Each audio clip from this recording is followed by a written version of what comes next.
What happens when a television icon sits down for what should be a simple chat only, to have the host turn the entire conversation into a public interrogation? It only took 38 seconds before Rowan Atkinson knew this was not going to be a normal interview.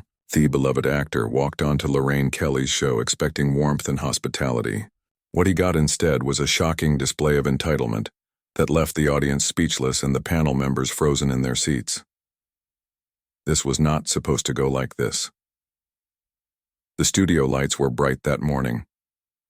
Rowan Atkinson walked onto the set with his signature gentle smile. The audience clapped as he took a seat next to Lorraine Kelly. Two other panel members, Amanda and Marcus, sat further down the couch. They had been chatting about light topics all morning. Weather, new movies, celebrity gossip, normal daytime television stuff. But when Rowan sat down, something in the air changed. Lorraine turned to him with a smile that did not quite reach her eyes. She had her notes in her lap. Her posture was stiff. The cameras rolled. "Rowan, so lovely to have you here." Lorraine began, her voice sugary sweet. "I just have toast. Where have you been hiding? It feels like you've been avoiding us." Rowan chuckled softly. "Not hiding, just working on some new projects. Keeping busy, you know." "Oh, projects," Lorraine said, waving her hand dismissively. "Is that what we're calling it these days? Because from where I said, it looks like you've been refusing every interview request. Are you too good for daytime television now?" The audience went quiet. You could hear the uncomfortable shuffling of feet. Amanda and Marcus exchanged glances, their eyes wide. This was not the tone you take with a guest, especially not someone like Rowan Atkinson. Rowan kept his composure. "I'm here now, aren't I?" he said with a polite smile. "I'm always happy to chat when I have the time." "When you have the time?" Lorraine repeated, her voice dripping with sarcasm. "Must be nice to pick and choose. Some of us have to show up every single day, whether we feel like it or not." Amanda cleared her throat, trying to steer the conversation elsewhere. "Rowan, I've always loved your work. Mr. Bean is timeless. My kids still watch it. What was it like creating such an iconic character?" Rowan turned to her, grateful for the lifeline. "Thank you, Amanda. It was wonderful. We wanted to create something universal, something that transcended language. Physical comedy has always fascinated me." But Lorraine was not done. She leaned forward, cutting him off. "Physical comedy, right? Because words require too much effort. Is that why you don't do many interviews? Can't be bothered with conversation?" The tension in the studio was thick now. Rowan's smile faded slightly. He looked at Lorraine with genuine confusion. "I'm not sure I understand what you're getting at." "What I'm getting at," Lorraine said sharply, "is that you think you're above all this. You show up when you want, you leave when you want. And the rest of us are just supposed to be grateful that you graced us with your presence." Marcus, the other panel member, shifted uncomfortably. "Lorraine, maybe we should have talked about his new work. Didn't you have something new coming out, Rowan?" Rowan nodded slowly, still trying to be polite. "Yes, actually. I've been working on a stage production. It's been quite fulfilling." "A stage production?" Lorraine said mockingly. "How exclusive. I suppose that's for people who can afford theater tickets, right? Not for the regular folks who watch this show." That was the moment. You could see it in Rowan's eyes. The patience wearing thin. The realization that this was not a conversation, it was an attack. He placed his hands on his knees and took a deep breath. "Lorraine," he said calmly, "I came here today in good faith. I've always respected this show and its audience, but I don't appreciate being spoken to this way. If you have an issue with me, perhaps we should have discussed it beforehand." Lorraine laughed, but there was no humor in it. "Oh, here we go. Playing the victim now. You can't handle a few hard questions. Maybe you should stick to silent comedy where nobody expects you to defend yourself." The audience gasped. A few people in the front row covered their mouths. Amanda put her hand on Rowan's arm, a gesture of support. Marcus looked down at his feet, clearly wishing he could disappear. Rowan stood up. His face was calm, but his jaw was tight. "Think I've heard enough. Thank you for having me. Oh no. You don't get to just walk off." Lorraine snapped, standing up as well. "You came on my show. You sit there until I'm done." Rowan looked at her, his expression steady. "This is not your show, Lorraine. It's a show you host and I'm a guest, not a prisoner. I'll be leaving now." The producer rushed onto the set from the side, a headset still on his head. "Rowan, please just sit down. We can work this out," he said, trying to smooth things over. But Rowan shook his head. "I have no issue with you or your crew, but I will not stay somewhere. I'm being deliberately disrespected." Lorraine crossed her arms, her face red with anger. "Fine, leave then." Shows what kind of person you really are. Can't take the heat. Amanda stood up too. Lorraine, that's enough. He doesn't deserve this. Lorraine whipped around to face Amanda. You know that, right? Let it, Rowan said. I'm tired of people thinking they can treat others however they want just because there's a camera rolling. Back in the studio, the audience was being ushered out. They were talking among themselves, still in shock. One older woman shook her head. She walked past a crew member. That poor man. She was horrible to him. Another audience member chimed in. I've never seen anything like that. She was so disrespectful. He was trying to be polite the whole time. The crew members exchanged worried looks. This was not good. The audience loved Rowan. They had seen everything and they were not on Lorraine's side. Inside the green room, Amanda sat with her head in her hands. Marcus sat next to her, equally quiet. Finally, Amanda spoke. I can't believe that just happened. I've worked with Lorraine for 3 years and I've never seen her act like that. She was out of line. Marcus agreed. Way out of line. Rowan didn't deserve that. He's one of the nicest people in the industry. I don't know if I can keep working here after this, Amanda said quietly. If that's how she treats guests, what does that say about the show? Marcus nodded. I was thinking the same thing. Out in the hallway, the producer was on his phone speaking in hushed, urgent tones. Yes, I know. I know, it was a disaster. Rowan walked off. Amanda and Marcus sided with him. On camera, yes, all of it was on camera. No, I don't know how we're going to spin this. He paused, listening. Then he sighed heavily. Understand. I'll talk to her, but I'm telling you, this is bad. Really bad. Lorraine was still on set, sitting in her chair now. The studio was nearly empty. The lights were dim. She stared at the floor, her arms wrapped around herself. For the first time since Rowan had left, she looked uncertain. A makeup artist approached her cautiously. Lorraine, are you okay? Lorraine didn't look up. I'm fine. Do you want to talk about it? No, the makeup artist hesitated, then walked away. Nobody wanted to be near Lorraine right now. Nobody wanted to deal with the fallout of what had just happened. Outside the building, Rowan climbed into a car. His publicist sat beside him, already fielding calls. Yes, he's fine. No, we won't be making a statement right now, thank you. She hung up and turned to Rowan. That was the 5th journalist. In 10 minutes, everyone wants to know what happened. Rowan looked out the window, let them ask. The truth will speak for itself. What do you want me to tell him? Nothing, Rowan said. I don't need to defend myself.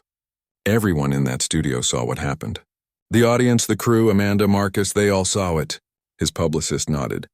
You're right, you handled it with grace. You were the bigger person. I just treated her with the same respect I'd want for myself, Rowan said. And when that wasn't reciprocated, I left. It's as simple as that. Back at the studio, the producer finally sat down with Lorraine. They were alone now. The cameras were off, the lights were low. It was just the two of them. Lorraine, the producer began carefully. We need to talk about your behavior today. I know, she said quietly. Do you? Because from where I'm sitting, you just destroyed your credibility. You attacked a beloved guest for no reason. Amanda and Marcus turned on you. The audience was horrified, and it was all on camera. Lorraine looked up, her eyes tired. I don't know what came over me. I was frustrated. He's turned down so many interviews, and when he finally shows up, I snapped. That's not an excuse, the producer said firmly. You're a professional. You've done this for years. You know better than to take out your frustrations on a guest. Lorraine nodded slowly. I know, I messed up. I messed up badly. Yes, you did, the producer agreed. And now we have to figure out how to fix this if we even can. The weight of what had happened was finally sinking in. Lorraine had let her ego get the better of her. She had treated a guest with contempt, and now everyone knew it. The cameras had captured everything. The audience had seen it all, and Rowan had walked away with his dignity intact. In the green room, Amanda and Marcus were still sitting in silence. Finally, Amanda stood up. I'm going home. I need to think about whether I want to come back. Marcus stood too. I'll walk with you. They left together, leaving the studio behind. Outside, the sky was overcast. The air felt heavy. It had been a morning nobody would forget. Rowan's car drove through the city. He sat quietly, looking out at the passing buildings. His publicist was still on her phone, managing the incoming flood of questions and requests. But Rowan was calm. He had done nothing wrong. He had simply stood up for himself when someone tried to tear him down, and that's what made the difference. In those 38 seconds when Lorraine first lashed out, Rowan could have fought back. He could have shouted. He could have made a scene. But it didn't. He stayed calm. He stayed respectful. And when it became clear that respect was not going to be returned, he left. That's what people would remember. Not Lorraine's anger, not her accusations, but Rowan's grace under pressure. His refusal to sink to her level. His quiet dignity in the face of hostility. The studio was empty now. The lights were off. The cameras were packed away, but the echoes of what had happened still lingered. Lorraine sat alone in the dark, replaying the confrontation in her mind. The way she'd spoken to Rowan, the look on his face when he stood up to leave, the way Amanda and Marcus had defended him. She'd thought she was in control. She had thought she could say whatever she wanted because it was her show, but she'd been wrong. And now she was sitting in the consequences of her actions alone, in an empty studio with nothing but her regrets for company. Rowan, on the other hand, was already moving on. He had other projects, other interviews, other opportunities. This was just one bad morning in a long and successful career. He would not let it define him. He wouldn't let Lorraine's words get under his skin because at the end of the day, Rowan knew who he was. He knew his worth, and he knew that no amount of hostility from a talk show host could take that away from him. He had walked onto that set with kindness and respect, and he had walked off with his head held high. That was the real story. Not the clash itself, but the way it was handled. Rowan had shown everyone watching what it meant to stand up for yourself without losing your composure. He had shown them that you don't have to fight fire with fire. Sometimes the most powerful thing you can do is simply walk away. And so he did. He walked away from the hostility, the entitlement, the disrespect. He walked away from someone who thought they could treat him however they wanted just because they had a microphone and a camera. He walked away, and in doing so, he won. Not because he had the last word, not because he had shouted the loudest, but because he had maintained his dignity when someone tried to strip it away. Because he had shown kindness even when met with cruelty. Because he had proven that being the bigger person is not about staying silent. It's about knowing when to speak and when to walk away. And that morning in that studio with those cameras rolling in that audience watching, Rowan Atkinson showed everyone exactly what that looked like. He showed them grace under pressure. He showed them strength and composure. He showed them that sometimes the most powerful thing you can say is nothing at all. Sometimes the most powerful thing you can do is simply leave. The aftermath was immediate. Within minutes of Rowan walking off the set, the crew was buzzing with conversation. Nobody could believe what they had just witnessed. The camera operators exchanged looks of disbelief. Even the floor manager, who'd seen countless interviews over the years, stood there in shock. The floor manager approached the producer, who was still pacing near the set. "What do we do now? We have 20 minutes of airtime left." The producer rubbed his temples. "Fill it with B-roll, old interviews."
"Anything. Just get something on screen while we figure this out." In the green room, a young intern brought water to Amanda and Marcus. "I just wanted to say you both did the right thing out there, standing up for Mr. Atkinson like that." Amanda smiled weakly. "Thank you." But honestly, it shouldn't have been necessary. He came here as a guest. He should have been treated with respect, Marcus added. I've met Rowan a few times over the years. He's genuinely one of the kindest people in the business. What Lorraine did to him today was unforgivable. Meanwhile, Lorraine was in her dressing room. The door was closed. She sat in front of her mirror staring at her reflection. The confidence she'd felt earlier was gone. Her assistant knocked softly. Lorraine, the producer wants to speak with you. Tell him I need a minute, Lorraine said quietly. Back in his car, Rowan was checking his own phone. His publicist had been right. Everyone wanted to know what happened. But unlike Lorraine, Rowan had nothing to hide. Do you want to give a statement? His publicist asked. Rowan thought about it for a moment, then he shook his head. No, the people who were there know what happened. The audience saw it. The crew saw it. That's enough. At the studio, the meeting between Lorraine and the producer was tense. They sat across from each other in Asmal's office. Do you have any idea how bad this looks? The producer began. Rowan Atkinson walked off your show. Amanda and Marcus defended him on camera. The audience was horrified. Lorraine stared at the desk. I know. I say it, I know, Lorraine snapped, her defenses rising. Then she caught herself. I'm sorry. I know I messed up, I just don't know how to fix it. The producer leaned back in his chair.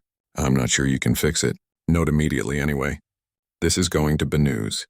People are going to talk about it and you're going to have to live with the consequences. What do you want me to do? Lorraine asked, her voice small. For now, nothing. Don't talk to the press, don't make any statements. Just lay low and let this blow over as much as it can. And Lorraine, this can't happen again ever. Do you understand me?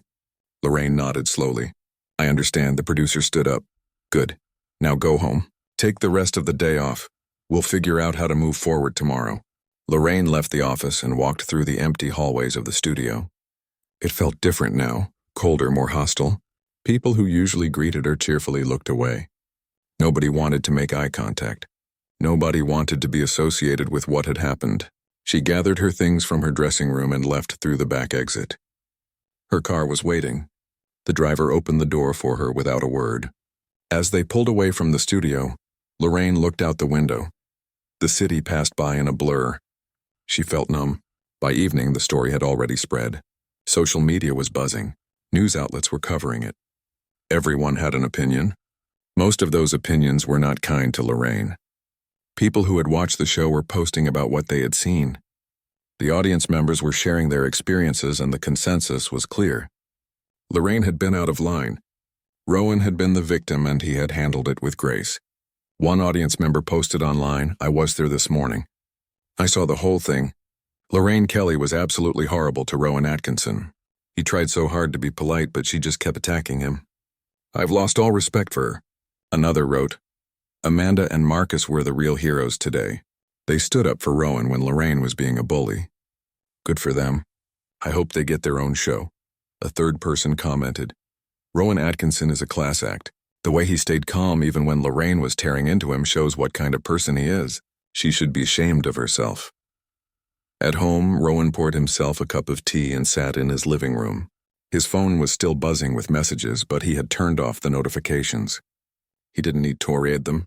He knew what people were saying, and he knew that he had done the right thing. His wife came into the room and sat beside him. How are you feeling? She asked gently.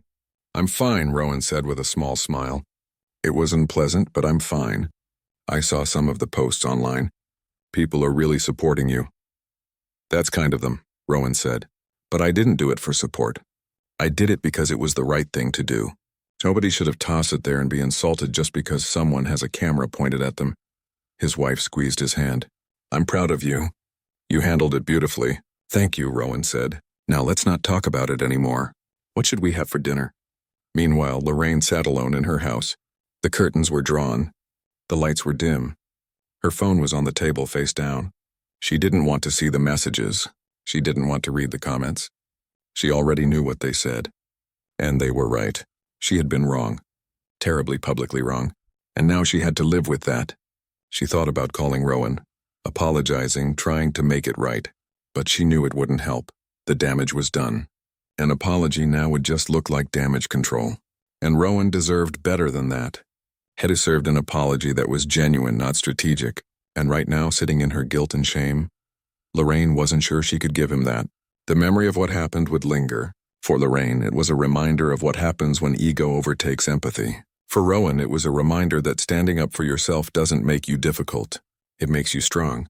And for everyone who witnessed it, it was a lesson in how to handle conflict with grace, dignity, and respect. Because at the end of the day, that's what really matters. Not who had the last word, but who kept their integrity intact.